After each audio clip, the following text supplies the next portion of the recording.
Thank you very much, Stephen. Dear network partners, let me cordially welcome you to this ever first virtual GWP Network Meeting. Last year, we all met in Port of Spain, Trinidad and Tobago, also for the first time outside Stockholm. A great experience. This time, we do it differently. Let us hope it will work out well. We can, by that, demonstrate that we do a lot for reducing GWP's global footprint, and we can also contribute to saving a lot of travel costs, good for our global budget. Now, let me provide to you some of the highlights of the year 2014 up to now. 2014 was a very rich and inspiring year for GWP. With generous contributions from our financing partners and regionally raised funding, we significantly increased the visibility of our growing network of partner organizations at local, regional and global level, aiming at improving water security. We have been very actively involved in the negotiations with the UN family in shaping a dedicated global water goal for the post-2015 development agenda. And we are particularly happy that the General Assembly of the United Nations has decided to include in the 17 Sustainable Development Goals the goal number 6, ensure availability and sustainable management of water and sanitation for all. We do know that still a lot has to be done to properly shape the post-2015 agenda, with water being key to all aspects of development. This is even more so as water and water crises are now the #1 global risk in terms of impact on the path of sustainable development. In this context, GWP has undertaken significant work at country level through global dialogue consultations. The findings have been integrated in GWP's research with OECD on the global dialogue on water security and sustainable growth. The final report has been released in April at the World Water Forum 7 in Daegu, Korea. It provides the first quantitative and comprehensive scientific work on water security and economic growth. 2014 was the first year of GWP strategy towards 2020, a water secure world, which was launched during the World Water Day last year in Tokyo, and this is now on its way to be implemented.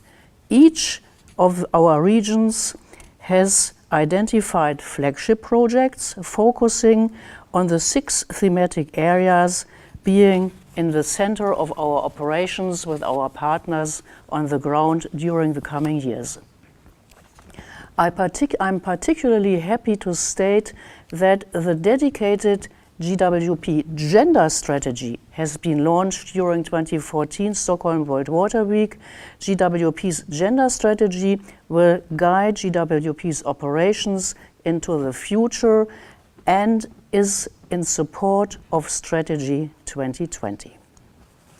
The growing interconnectivity with an ever more active South-South partnership across countries and across sectors can also be seen in our broad-based advocacy, knowledge and capacity development work. We can be proud that GWP's highly appreciated workshop on South-South learning at the Conference of the Parties 20 on climate change in Lima with the representatives from Africa, Latin America and the Caribbean has gotten a lot of attendance.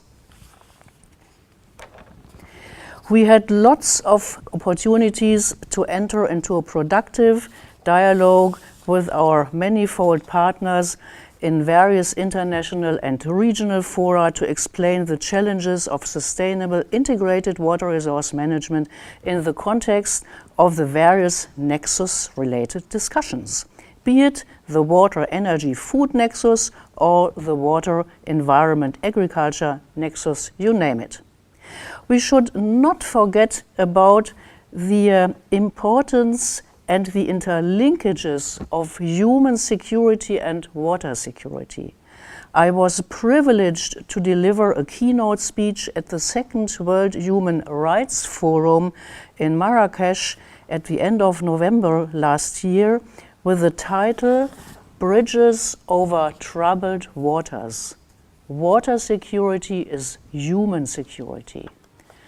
I could convey to the audience and beyond the message of building bridges to connect the water community with the human rights community, another nexus. These two communities complement each other. Building bridges requires dialogue and partnerships, working, planning, and conceiving together, each at its own level and with its own mandate.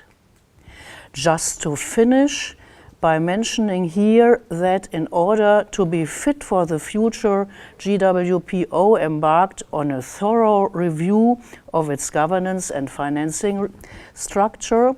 You will see and hear a little bit more about this later. I'm confident that with the continued support of you, our network partners, we can shoulder the challenges and continue to contribute to find ways to safeguard water and, with it, the future of humanity. Thank you very much.